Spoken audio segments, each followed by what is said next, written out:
का है आखिरी दिन। शाम 5 बजे चुनाव प्रचार थम जाएगा। 11 अप्रैल को 20 राज्यों की 91 सीटों पर होगी वोटिंग। चुनाव में बयानबाजी लगातार जारी है। ममता बनर्जी ने एक रैली में कहा कि मोदी को सत्ता और राजनीति से बाहर कर देना चाहिए और उनके मुंह को टेप लगाकर बंद कर देना चाहिए। तो वहीं उत्तर प्रदेश में पहले चरण में 8 सीटों पर मतदान है, जिसमें सहारनपुर, गाजियाबाद, गौतम बुद्ध नगर और कैराना जैसी लोकसभा सीटें भी हैं।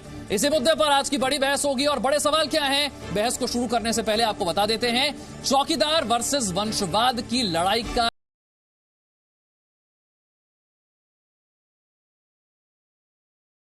चढ़ाई पश्चिमी यूपी में कमल को मात देगा कैराना फॉर्मूला। पहले चरण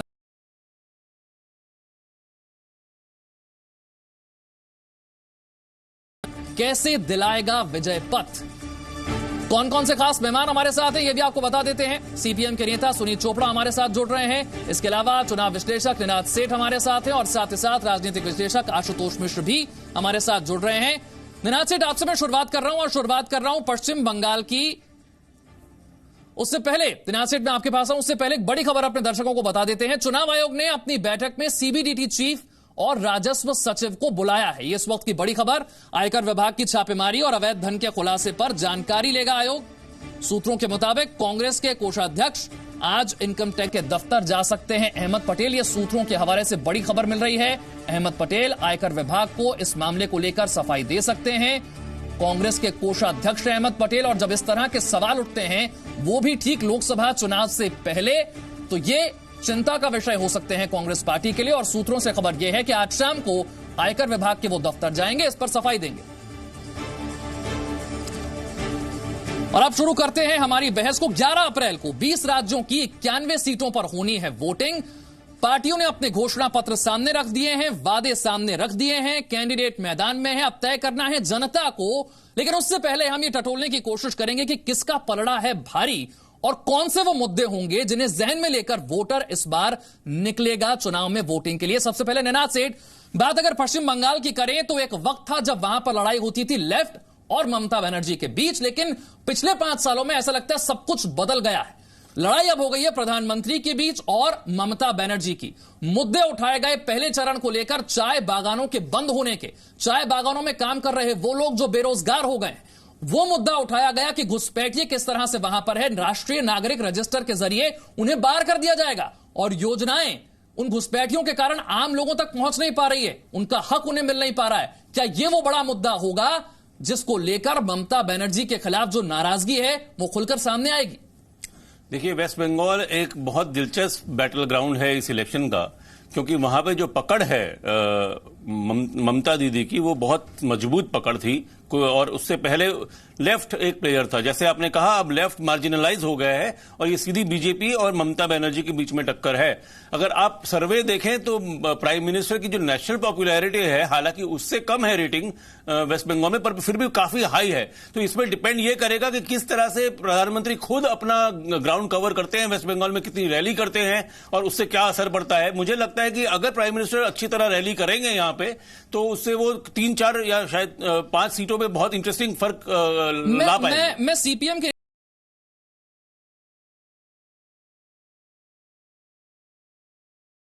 ममता वर्सेस बीजेपी की लड़ाई में बदल गई और इसमें लेफ्ट कैसे गायब हो गई, कैसे जनाधार खो दिया?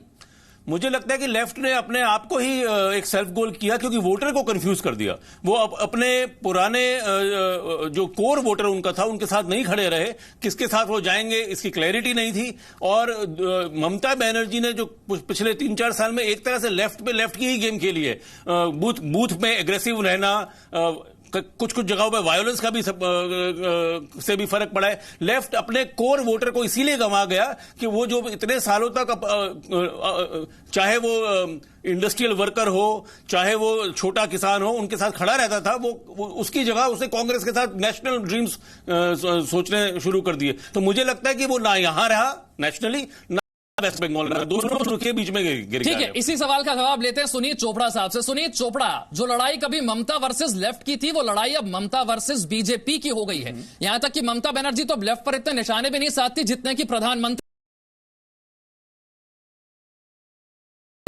जो मुद्दे, जो समस्याएं तृणमूल कांग्रेस नहीं हल कर पाई, वो लेफ्ट भी नहीं कर पाई। और यही कारण है कि आज भारतीय जनता पार्टी ममता बनर्जी के सामने सबसे बड़ी चुनौती बनकर खड़ी है, लेकिन लेफ्ट नहीं।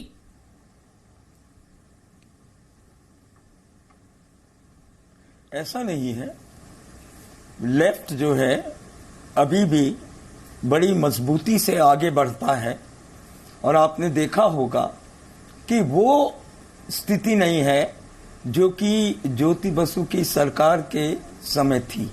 ये सही है, लेकिन जहां पर किसान है, जहां पर मजदूरों का सवाल है, जहां पर मजदूरों का सवाल है, जहां पर अकलियत का सवाल है, तो आप देखेंगे कि लेफ्ट जो है वो वहां है। अब सवाल उठता है तकती है, जहां पर बीजेपी का सवाल है, वो तो आप समझ रहे हैं कि किस तरह से त्रिपुरा में पूरा टीएमसी बीजेपी बन गया। तो ममता और बीजेपी की लड़ाई में लेफ्ट का सवाल नहीं है, बीजेपी की खरीद। पर आप मानते ना लेफ्ट ने अपना जनाधार खोया है, चाहे 2014 का लोकसभा चुनाव हो, चाहे उसके बाद 2016 का विधानसभा चुनाव हो। लेफ्ट की सीटें, लेफ्ट का वोट परसेंटेज जिस तरह से लगातार घटे हैं, उसने आपकी चिंता नहीं बढ़ाई? आपको नहीं लग रहा है कि जो मुकाबला लेफ्ट वर्सेस ममता का था, वो मुकाबला बीजेपी का हो गया? ऐसा नहीं है, क्योंकि वो मुकाबला आपने त्रिपुरा में देख लिया है, कैसे पूरी टीएमसी खरीद ली बीजेपी ने, और राष्ट्र विरोधी ताकतें उनके साथ मिलकर त्रिपुरा के चुनाव लड़ी। तो बीजेपी को तो कोई फर्क नहीं पड़ता, टुकड़े टुकड़े पकड़ के ले जाएंगे। पीडीपी को कश्मीर में पकड़ लिया, और आसाम में आप देखेंगे बीजेपी को सुननी पड़ेगी अपनी सिटीजनशिप बिल के बारे में। आसाम, मणिपुर, पूरे नॉर्थ ईस्ट, खैर भले ही सुननी पड़ेगी, लेकिन वो अपने इस मुद्दे को छोड़ने के लिए तैयार नहीं है। वो अपनी चुनावी सभाओं में इस मुद्दे का खुलकर जिक्र भी कर रहे हैं और इसी पर वोट भी मांग रहे हैं। मैं आशुतोष मिश्रा का रुख करना चाहूंगा। आशुतोष मिश्र, जरा बंगाल से हटकर अगर उत्तर प्रदेश की पश्चिमी यूपी की 9 सीटों की भी बात करें, जहां पर पहले चरण में वोटिंग होनी है साहब, तो कांग्रेस पार्टी यहां पर भी बड़ी कमजोर नजर आती है। क्या कारण है कि जब महागठबंधन के मंच से रैली होती है, वहां पर भाषण दिया जाता है, तो बड़े साफ तौर पर धर्म के आधार पर वोट मांगे जाते हैं? उसमें भी कहा जाता है एक कम्युनिटी को कि वो कांग्रेस पार्टी को तो वोट ना करें, क्योंकि बीजेपी को हराने की अगर ताकत किसी में है तो वो महागठबंधन में है। कांग्रेस पार्टी तो लड़ाई में ही नहीं है। विशाल, अगर आप ये भाषण सुने, चाहे वो मायावती का हो जो कि एक कम्युनिटी से कह रही है कि कांग्रेस को ना वोट करिए, चाहे मोदी जी का हो जो कहते हैं कि राहुल गांधी वायनाड इसलिए भाग गए क्योंकि वहां जो माइनॉरिटीज हैं वो मेजॉरिटी में हैं, तो इससे बड़ा स्पष्ट होता है कि दोनों तरफ से जो है, चाहे वो बीजेपी हो चाहे जो ये नॉन बीजेपी पार्टीज है, अब जो है राहुल गांधी एजेंडा सेट कर रहे हैं। और इससे जो है, जो ये चाहे बाकी जितनी पार्टियां हैं वो कांग्रेस का वोट काट के ही बड़ी पनपी हैं, तो उनको ये डर लग रहा है कि अगर कांग्रेस का फुटप्रिंट बढ़ेगा, अगर कांग्रेस जो है ताकतवर होगी तो वो कमजोर हो जाएंगे। इसलिए आप ये सब सुन रहे हैं, चाहे वो मायावती हो चाहे मोदी जी हो, ये सब अटैक इसीलिए हो रहे हैं। अब बात करते हैं, अगर हम लोग जहां पे आज उत्तर प्रदेश में जिस बेल्ट में वोटिंग हो रही है, तो वहां पे देखिए तो गन्ना किसान काफी हैं, और गन्ना किसानों की जो हालत है यूपी में, वो इधर जो है काफी खराब रही है। और इसीलिए कई इनको वादे किए गए थे कि 14 दिन में मिल जाएंगे आपको पैसे वगैरह, नहीं मिले। सरकार ने बहुत कोशिश करी, तो उसमें भी शुगर मिल्स को जो है सस्ता लोन दे दिया, वो पैसा भी जो है शुगर मिल के पास तो चला गया, लेकिन गन्ना किसान वैसे का वैसे ही लटका है। और इस वजह से जो है ये इंटरेस्टिंग हो जाती है कि वहां पर आशुतोष मिश्रा, ये तमाम मुद्दों के बावजूद भी कांग्रेस पार्टी लड़ाई में नजर नहीं आती है। क्यों ऐसा लगता है कि मुकाबला बीजेपी वर्सेस गठबंधन होने जा रहा है? कांग्रेस यहां भी कहीं नहीं है। आप तो गठबंधन के लिए कई जगह पर सीटें छोड़ने के लिए भी राजी हो गए। मायावती ने तो यहां तक भी कह दिया कि इतना एहसान भी हम पर ना करें, वहां पर भी अपने कैंडिडेट उतार ले और हम आपसे वहां पर भी लड़ लेंगे। खैर, इस पर मैं आऊंगा, लेकिन महाराष्ट्र के लातूर में आज प्रधानमंत्री मोदी की रैली होने जा रही है। चुनाव प्रचार यहां पर जोरों पर है और एक लंबे अरसे के बाद एक ऐसा मौका आने जा रहा है जब एक मंच पर आपको उद्धव ठाकरे के साथ प्रधानमंत्री मोदी नजर आएंगे। हमारे संवाददाता राकेश हमारे साथ जुड़े हुए हैं, उनका रुख करते हैं, जानते हैं कब ये रैली शुरू होगी और साथ ही साथ जो वहां पर कार्यकर्ता हैं, जो समर्थक हैं, उनमें कितना उत्साह है, क्योंकि ऐसा बहुत लंबे वक्त के बाद देखने को मिलेगा जब प्रधानमंत्री और उद्धव ठाकरे एक साथ एक मंच पर होंगे। त्याला विचारलं, बाबा रे हे कर्ज तू कसं परत करणार आहे? जी बिल्कुल, देखिए यहाँ पे लातूर के औसा इलाके में कार्यकर्ता जो है वो आकर के बैठ चुके हैं। उनमें काफी जो उत्साह यहाँ पर दिखाई दे रहा है। इस वक्त स्टेज पर जो है सूबे के मुख्यमंत्री देवेंद्र फडणवीस जो है वो अपना भाषण दे रहे हैं। नरेंद्र मोदी का जो हेलीकॉप्टर है वो यहाँ पे लोगों को आते हुए दिखाई दे रहा है। उम्मीद की जा रही है कि अगले कुछ मिनटों में जो है खुद नरेंद्र मोदी जो है वो यहाँ पर स्टेज पर आएंगे। अगले 5 से 10 मिनट के अंदर जो है वो अपना भाषण की शुरुआत कर सकते हैं। जहां तक बात है उद्धव ठाकरे की, तो उद्धव ठाकरे अभी तक मंच पर नहीं है, लेकिन ये उम्मीद की जा रही है कि जब नरेंद्र मोदी जब आएंगे स्टेज पर, उन्हीं के साथ उद्धव ठाकरे भी जो स्टेज पर आ सकते हैं। ये तकरीबन 3 साल के बाद जो है उद्धव ठाकरे और नरेंद्र मोदी दोनों साथ में जो स्टेज पर दिखाई देंगे। इससे पहले दिसंबर 2016 में जब मुंबई में शिवाजी महाराज के स्मारक स्थल की जब स्थापना की जानी थी, वहां पे जब भूमि पूजन किया जाना था, तब ये दोनों साथ में दिखाई दिए थे। लेकिन उसके बाद से लगातार शिवसेना प्रमुख उद्धव ठाकरे बीजेपी के ऊपर जो है कटाक्ष किए जा रहे थे, लेकिन अब दोनों के बीच में जो है गठबंधन हो गया है, युति हो गई है। और उसके बाद पहली बार जो है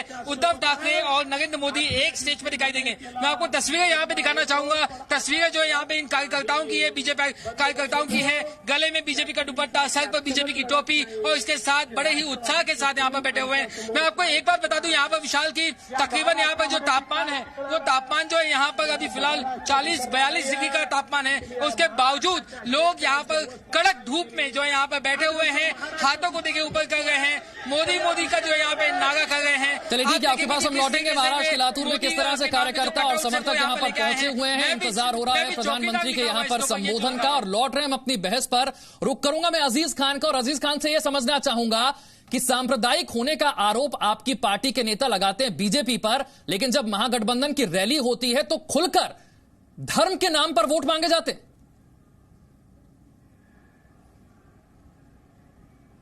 देखिए विशाल जी, जिस तरीके से आप जो बात कह रहे हैं, मैं उस पर तो भी आ ही रहा हूं, और किस परिप्रेक्ष्य में बहन जी ने कहा उस पूरे संदर्भ को आपने नहीं देखा, क्योंकि आपने छोटी सी बात को दिखा करके मुझे लग रहा है उसको सर, वो चुनाव आयोग का नोटिस आप तक पहुंचेगा तो आपको भी परिप्रेक्ष्य समझ में आ जाएगा।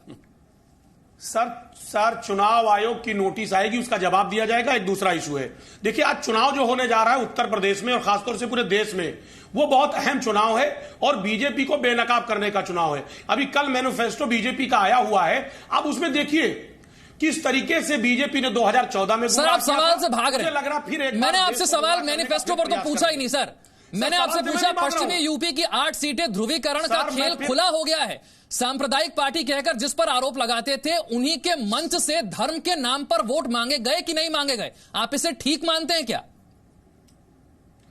सर मैं विशाल जी वही कह रहा था कि बहन जी ने जो अपील की वो सारे एक जनरल अपील उन्होंने की, अगला पिछड़ा और सारे लोगों से अपील उन्होंने की कि जिस तरीके, देखिए उनका कहने का इंटेंशन क्या था, थोड़ा विशाल भाई मैं बताऊं। देखिए उत्तर प्रदेश में कांग्रेस का जनाधार खत्म हो गया है पूरी तरह से। कांग्रेस जो है उत्तर प्रदेश में बीजेपी को हराने के लिए नहीं लड़ रही है, इसलिए क्योंकि अपना वो संगठन मजबूत कर रही है, क्योंकि उसको एहसास हो गया है कि वो 2019 में उसका जनाधार उत्तर प्रदेश में नहीं है, उसको आगे संगठन तक की तैयारी करनी है। अब मैं कांग्रेस को, सर कमाल की बात है, कांग्रेस का जनाधार कमजोर हो गया है, कांग्रेस पार्टी कमजोर हो गई है, 3 दल एक साथ मिलकर चुनाव लड़ रहे हैं, फिर भी डर कांग्रेस पार्टी का है, फिर भी डर यह है कि मुसलमान कहीं कांग्रेस पार्टी को वोट ना दे दे, धर्म के नाम पर टारगेट करके वोट मांगने पड़ रहे हैं। इससे शर्मनाक बात क्या हो सकती है? बहस हमारी जारी रहेगी। अफजल अब्बास साहब भी हमारे साथ जुड़ गए हैं, थोड़ी देर में जब लौटेंगे तो उनसे भी सवाल करेंगे बिहार की राजनीति को लेकर, और समझेंगे कि पहले चरण के मतदान में जहां बिहार में वोटिंग होनी है वहां पर स्थिति कैसी है, वहां पर क्या मुद्दे हैं। फौरन हाजिर होंगे, बने रहिए हमारे साथ।